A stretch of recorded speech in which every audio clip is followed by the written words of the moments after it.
আসসালামু আলাইকুম। আমরা ফার্স্ট চ্যাপ্টার নিয়ে একটু রিপিট করব। ফার্স্ট চ্যাপ্টারে একটা টপিকস এখানে রয়েছে state types of data structure 1.4, মানে ডাটা স্ট্রাকচারের বিভিন্ন প্রকারভেদগুলি আলোচনা করতে বলা হয়েছে। আমি শুধুমাত্র প্রকারভেদের চিত্রটা দেখিয়েছিলাম।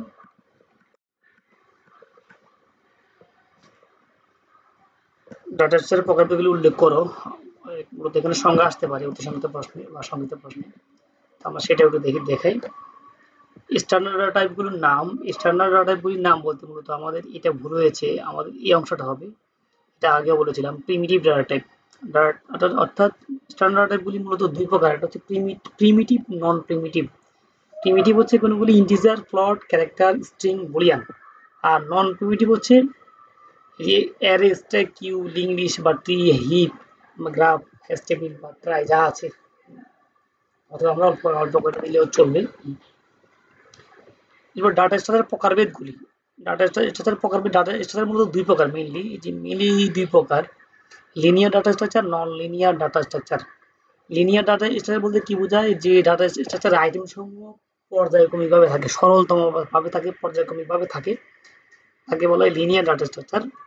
আর নন লিনিয়ার হচ্ছে যে ডাটা স্ট্রাকচার আইটেম সমূহ বা ডাটা সমূহ হায়ারার্কিক্যাল বা র্যান্ডম আকারে থাকে, তাকে বলা হয় নন লিনিয়ার ডাটা স্ট্রাকচার, যেমন ট্রি, হিপ, গ্রাফ ইত্যাদি। অ্যারে কি? অ্যারে হচ্ছে মূলত linear data structure, stack linear data structure, queue linear data structure, link list linear data structure. যদি সংজ্ঞা আসে আমরা দিতে পারি এভাবে। অ্যারে হচ্ছে কতগুলি একজাতীয় আইটেমের সমষ্টি বা সমাহার যা মেমোরিতে পরস্পর জায়গা নেয়, যাকে বলা হয় লিনিয়ার ডাটা স্ট্রাকচার, অ্যারে বলা হয় তাকে। স্ট্যাক হচ্ছে কি? স্ট্যাক হচ্ছে মূলত একটা স্তূপ, যে বুক সেলফে বই যেমন আমরা তাক করে রাখি, তারপর হচ্ছে ইট ভাটা যেমন ইট যেভাবে আমরা রাখি, সিন্ধুকে যদি আমরা কোনো কিছু রাখি, প্লেটের ডায়াস প্লেটকে আমরা যেভাবে রাখি।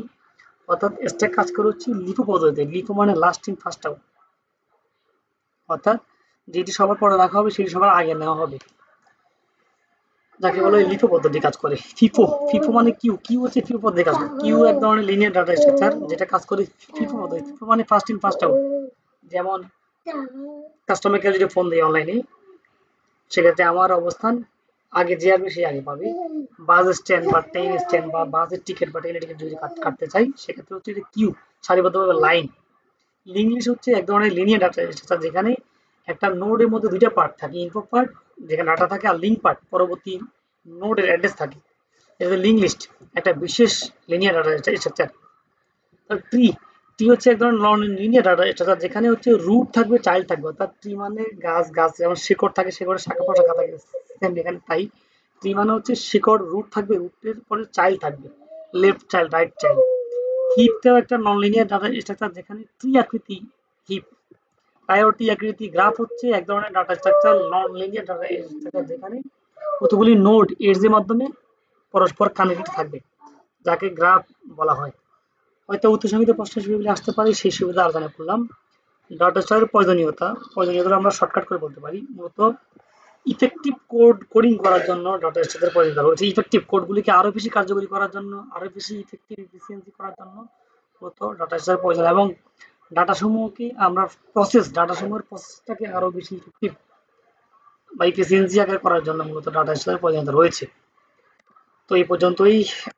সবার জন্য শুভকামনা থাকলো। আপনারা একটা খাতার মধ্যে সবগুলো আমার মনে হয় নোট করেন, কোনো সমস্যা হলে পরবর্তী আলোচনা করেন।